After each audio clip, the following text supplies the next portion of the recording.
They didn't scream. They didn't argue. They just left me, disabled and alone, on a cold metal bench outside a shopping mall, like I was something they forgot, not someone they raised. Hi, I'm Jenna Halverson. I walk with a slight limp. I carry a quiet past, and I used to think that being invisible was safer than being rejected. But nothing prepares you for the day your family chooses silence over your existence. What they didn't know was that someone had been watching, and the truth they tried to bury would one day hang on a gallery wall for the whole world to see. Before we dive into the story, let me learn a bit about you. If you're a charming lady, please leave the number 1 in the comments, and if you're a dashing gentleman, leave the number 2. This way I can send you a special greeting. Now, let's start the story together. They didn't raise their voices. There was no slammed door, no drawn-out argument in the parking lot. Just a quiet decision made behind my back, wrapped in the illusion of a casual Saturday. It was the kind of cruelty that doesn't bruise your skin, only your memory. Earlier that day, I was surprised to get the call.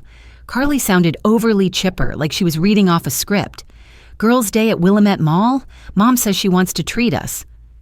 I hadn't been invited to anything in months, not even Carly's baby shower. Still, I said yes. Maybe that was my mistake. Still wanting to be included. The mall was crowded, humming with early holiday energy. Kids darted between kiosks, dragging red and green helium balloons. Somewhere near the food court, a saxophonist played a slow version of Silver Bells.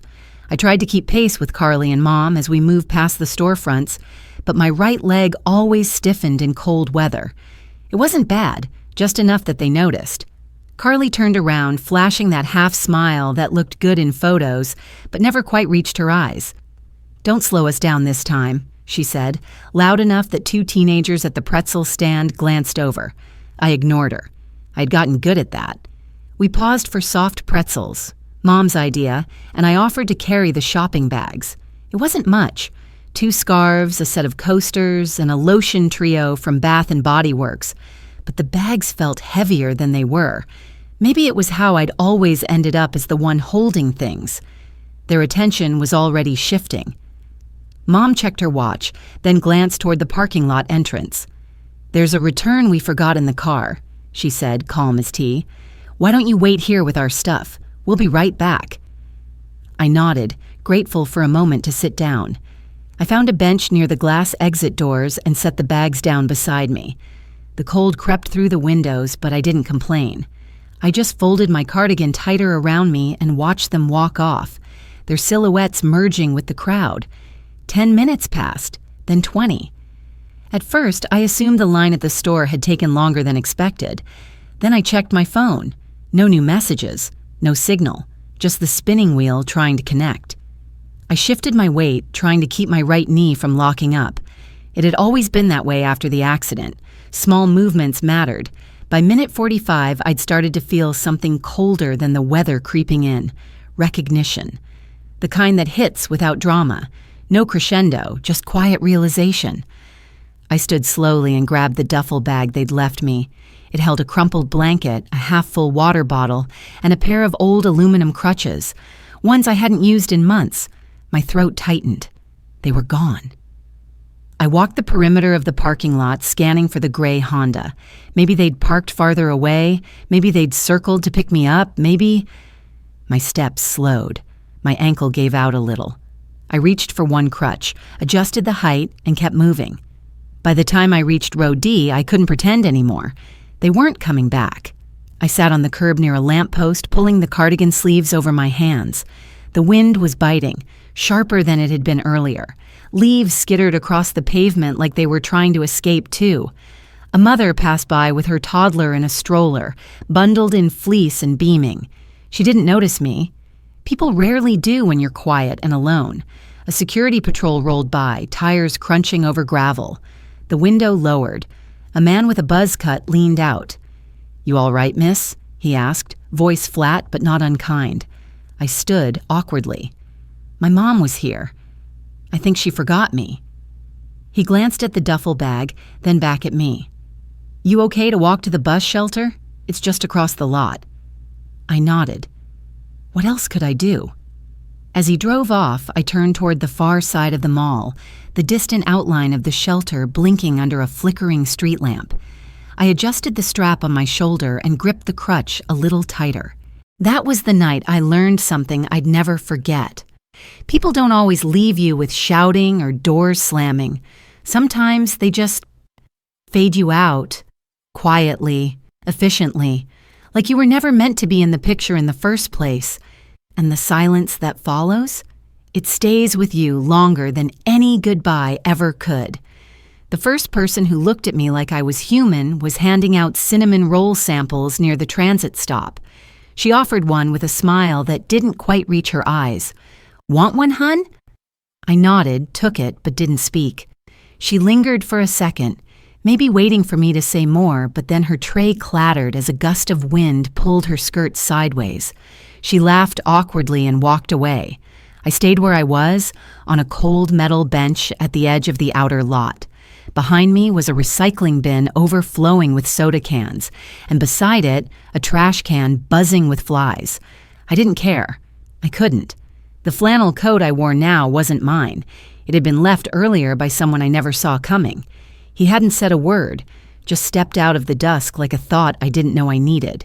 He crouched, placed the bottle of water and folded coat beside me, then turned and walked into the wind. Tall. Silent. I couldn't even see his face under the hoodie, but something about him didn't make me afraid. And in that moment, that was all that mattered. My phone was still useless. No signal. My battery had dipped below 10%, and I didn't have a charger anyway. I held it for a while anyway, like it might start working again if I just believed hard enough. But no messages came through. Not from Mom, not from Carly, not even a missed call. They had truly left me. I tucked my legs up, arms around my knees, trying to keep the pain in my right hip from spreading. The cold made it worse, stiffened everything. I adjusted the crutch beside me, the old one I hadn't touched in months. They had packed it in the duffel bag for me, almost like they knew I'd need it. Maybe they always knew. A transit staff member eventually approached, his yellow vest catching the glare from the overhead lamp. "You waiting for someone?" he asked, voice tired but not unkind. I hesitated, then said, "No." "I think I'm done waiting." He looked at me a second too long, then gestured with a slight nod. "Come on, we'll get you inside." I followed him slowly, the crutch making soft clicks against the sidewalk. My legs ached by the time we reached the shelter building. Plain concrete, flickering sign, smell of bleach and reheated food trailing out the side door. Inside, the fluorescent lights buzzed overhead. There was a check-in desk manned by a woman with a bun too tight and a clipboard too full. "Name?" she asked, not glancing up. "Jenna," I said softly. "Jenna Halverson." "Emergency contact?" I paused. "None." "Reason for stay?" I swallowed. I had a fight. Just need a place to crash tonight. She finally looked up. Her expression didn't change, but her eyes softened just a little. "All right, we'll get you in the overflow room. Food's in the kitchen. Rules are taped to the wall." I nodded again. As she scribbled on the form, my mind drifted. I wasn't lying exactly. I had fought. Not with fists or screaming, but with years of shrinking myself to fit in their picture. And this was the result. A memory surfaced, sharp and uninvited. High school, sophomore year, I collapsed in the middle of PE. My vision blurred, knees buckled, and I remember the gym teacher yelling something I couldn't make out. When I came to, I was in the nurse's office shivering under a foil blanket. Mom came in 10 minutes later, purse swinging, phone still glued to her ear. She barely looked at me. "She does this," she told the nurse. "Makes things up when she's stressed. We're working on it." I hadn't made anything up. I had skipped lunch 3 days in a row to avoid Carly and her friends. I'd been dizzy for days, but that didn't matter. What mattered was that Mom had rewritten the story in real time, and no one questioned her. Back in the shelter, someone handed me a pair of thick socks and a paper bowl of lukewarm oatmeal. I took both without a word. The woman beside me muttered, "You knew?" I nodded. "Yeah, just tonight." The room they led me to was narrow and windowless, rows of cots with thin blankets and towels folded at the foot. I sat down, ran my hands over the sheet, then opened my duffel bag to grab the blanket they packed. And that's when I saw it. A folded yellow note, square and deliberate, sitting just on top. I stared at it a long time before touching it. The handwriting was unmistakable, elegant loops and underlines. Mom's. You'll thank us one day. TNC, that was it.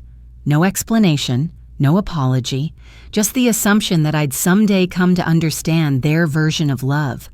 I held the note between my fingers, not knowing whether to laugh or cry. It didn't matter. Nothing came out. Just the hollow kind of ache that sits beneath your ribs and won't budge. I lay back on the cot, pulled the blanket over my shoulders, and listened to the muffled sounds of strangers shifting in their own discomfort. A man coughed near the entrance. A radio played somewhere down the hall. My crutch leaned against the mattress like a question mark. I didn't know what was colder, the night air I had left behind, or the idea that they truly believed this was what care looked like. You'd be amazed how heavy a piece of paper feels when it shouldn't exist. I was just trying to keep walking that morning, nowhere in mind, just moving so I didn't start crying again in front of a bus stop full of strangers. The air smelled like wet asphalt and fried eggs from the diner I passed. My stomach growled, but I didn't stop. Hunger was easier to ignore than memory. The streets were still mostly empty. Stores hadn't opened yet, except for one, a small bookstore on the corner with windows that fogged slightly from the inside, the kind of place people forget about. The Bookmark, said the hand-painted sign, crooked and flaking. I almost walked past it. I didn't have money, and I wasn't in the mood to be seen. But then I noticed someone inside, an older man behind the counter. He was watching the sidewalk, not with urgency, just as if he'd been expecting something or someone. His eyes met mine and he raised a hand, not to wave, but to beckon. I froze. For a moment I thought about turning around, but I didn't.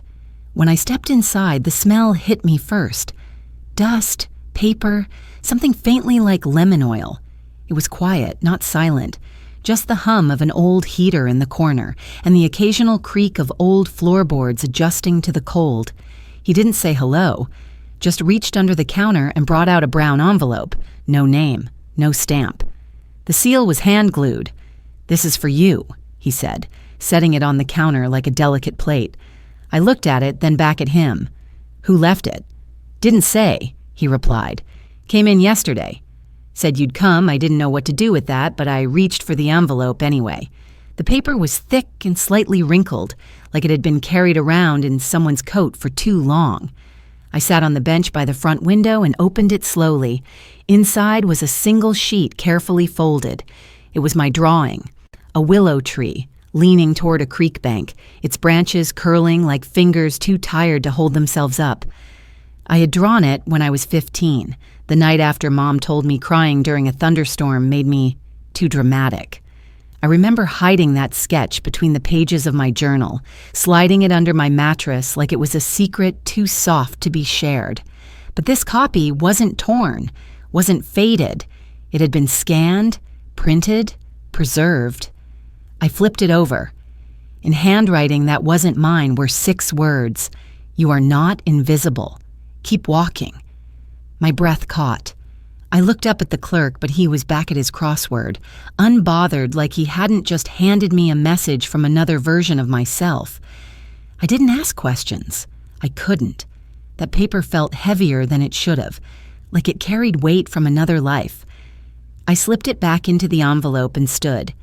Outside, the street looked the same, but something in me didn't.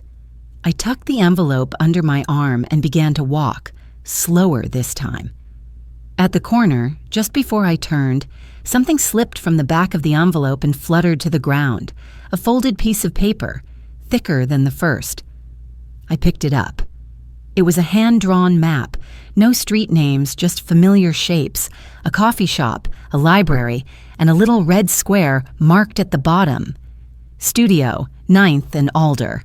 A memory surfaced, my old journal. One of the last pages before I stopped writing. I had scribbled, "If I disappear, I hope someone reads this and remembers I was real." Apparently, someone had.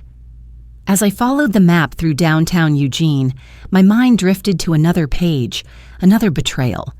Carly once snapped a photo of one of my poems and posted it in the family group chat. She captioned it, "Jenna, the tragic Disney side character." Everyone laughed. Even Mom replied with a string of eye-roll emojis. That night, I burned the notebook. But not before tearing out that one page, the poem about trying to scream in a house full of locked doors. Now I wondered if someone had picked up the ashes I left behind. I reached the intersection of 9th and Alder just before 9 a.m. The building was there, old, red-bricked and leaning. The sign had faded, but I could still make out the outline of letters. Art. Something. The windows were boarded up, but the bottom corner of the door was cracked open, just enough to see a sliver of light inside. I stood there for a moment, hand resting on the doorframe. My stomach turned, not from fear exactly, but from the feeling that I was stepping into a memory I hadn't made yet. I didn't trust it. But I didn't want to turn back either, and for the first time in years, that was enough. There were boot prints in the dust, not mine. They curved in a slow arc across the floor, deep enough to be recent. I paused just inside the doorway of the studio, holding my breath as though sound might shatter the moment. The light through the cracked windows filtered in sideways, catching particles in the air like floating ash. It was cold, not the biting, cruel kind of cold like that night in the parking lot, but the kind that seeped in through your shoes, settled into your bones, and made you feel small. The room was empty, or nearly so. A few broken easels leaned against the far wall. The paint sink in the corner had dried, hardened colors layered like tree rings. A cracked window hummed with the wind. Somewhere beneath the echo of my own footsteps, I heard something softer, the hush of a place long abandoned, but not forgotten. Then I saw it, a wooden crate, square and sturdy, pushed against the wall. On the side, written in thick black marker, JHI hesitated. My fingers were shaking as I reached down and pried open the top. Inside, there were 3 things. First, a journal. Familiar, beaten, spine split. I'd lost it when I was 16, or thought I had. The second, 3 sketches, wrapped in brown paper and taped carefully. The third, a small canvas, blank, but for my initials printed in the lower right corner. Tucked against its edge was a sticky note. Start with what they tried to destroy. I sat down on the cold floor, legs folded awkwardly beneath me. The journal was as I remembered.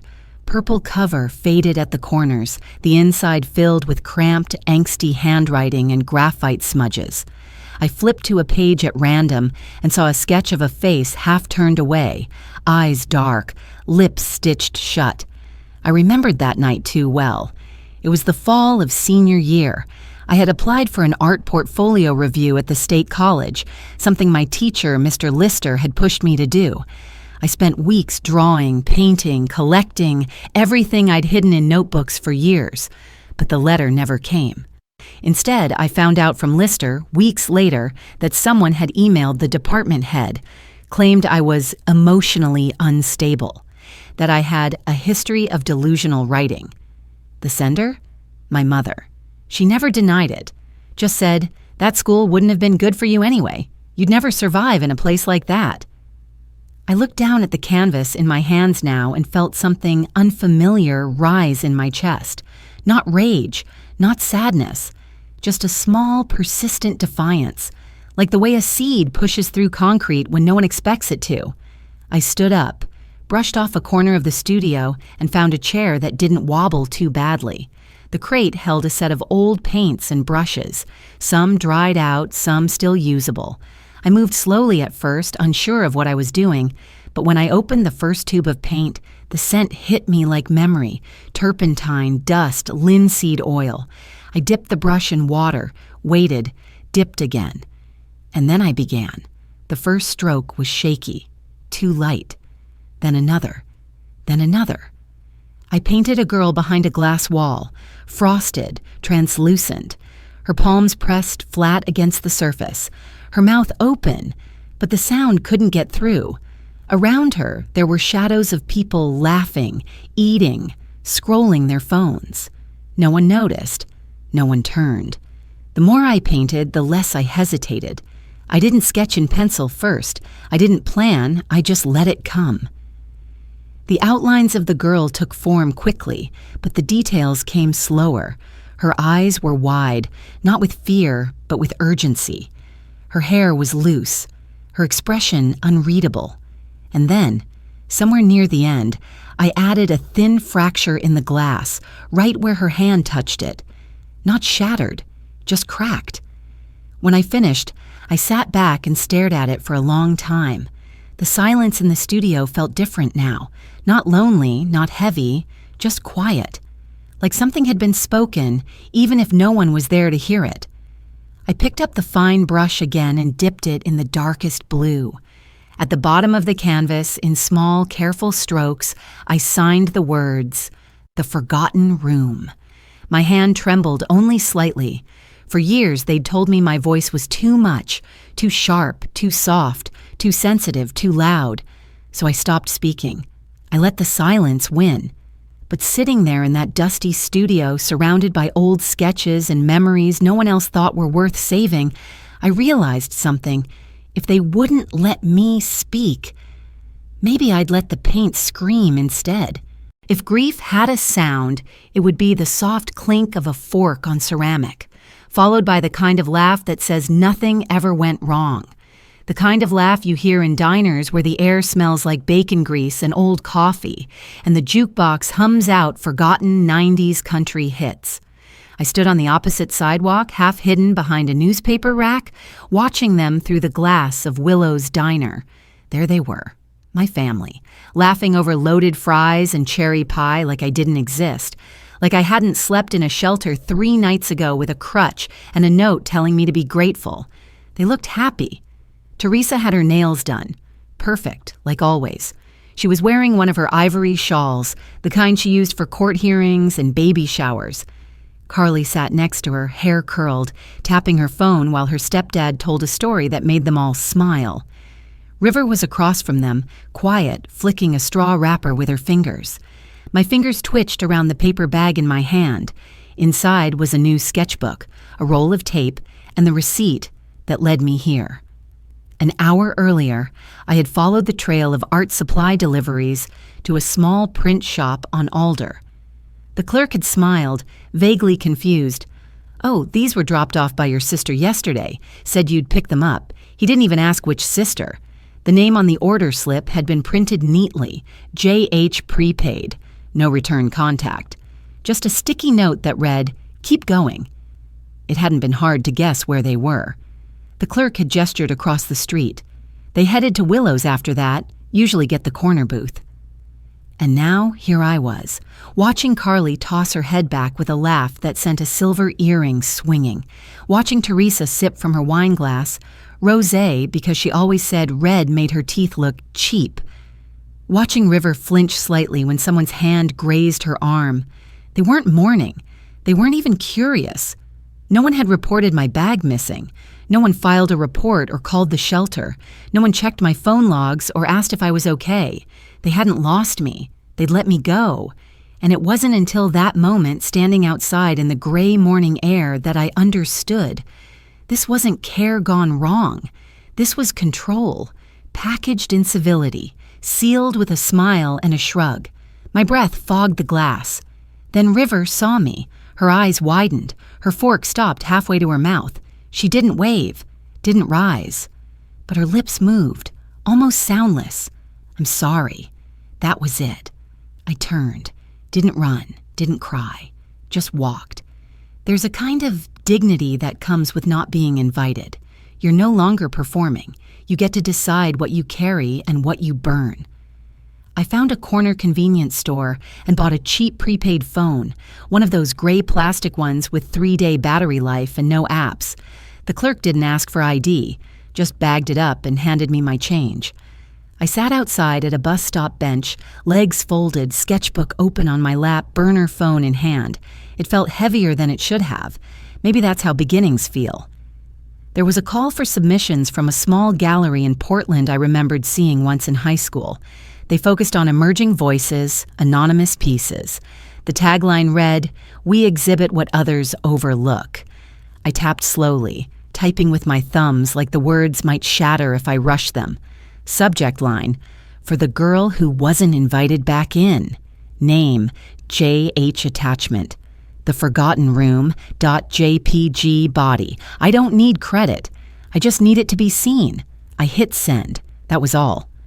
The sky was overcast, same as it had been for days, but it no longer pressed down on me. I zipped my coat to the top and tucked the phone away. I didn't look back toward the diner. I didn't need to. They could keep their harmony, their shared desserts, their casual betrayals masked as small talk. I had no intention of knocking on the glass again. That part of me, waiting, watching, hoping, was gone. I was building the window now. The gallery was quiet in the way only opening nights know how to be, full of people, yet hushed. Jazz played low near the wine station. Laughter bubbled up here and there, clinking glasses followed by phrases like interpretive depth and emotive restraint. I stayed in the back. They didn't know I was there. That was the point. My painting, The Forgotten Room, hung near the center of the room. The lighting caught every line, every shade of blue I'd mixed by hand. People kept stopping in front of it, tilting their heads, leaning closer. Some whispered. One woman touched her heart, and then from across the room, I saw them. Teresa, Carly, River. Carly looked as if she was dressed for brunch, heels too high, blazer too crisp. Mom wore her courtroom shawl, the one she paired with pearls when she needed to look gracious. River stood half a step behind, arms folded, eyes flicking from wall to wall. She looked tense. They didn't recognize the piece at first, not until the gallery host stepped to the mic. "Thank you all for joining us tonight at the Emerging Voices Showcase," he began, voice warm. "Every piece here holds a story, but one has stirred more response than we expected. The artist submitted anonymously until now." He stepped forward, gesturing to the Forgotten Room. "This work," he said, pausing, "is by Jenna Halverson." The words landed like a thunderclap, muffled by soft jazz. Gasps moved through the room like a breeze, then a sharp sound, glass hitting floor. Carly's wine stem rolled toward a baseboard. Teresa didn't move. Her hand stayed frozen in midair, two fingers poised over her pearls. I stepped out from behind a display of ceramic bowls. No smile, no nod. I didn't need to explain anything. I just stood there, my presence loud in its stillness. Carly blinked like she didn't believe it.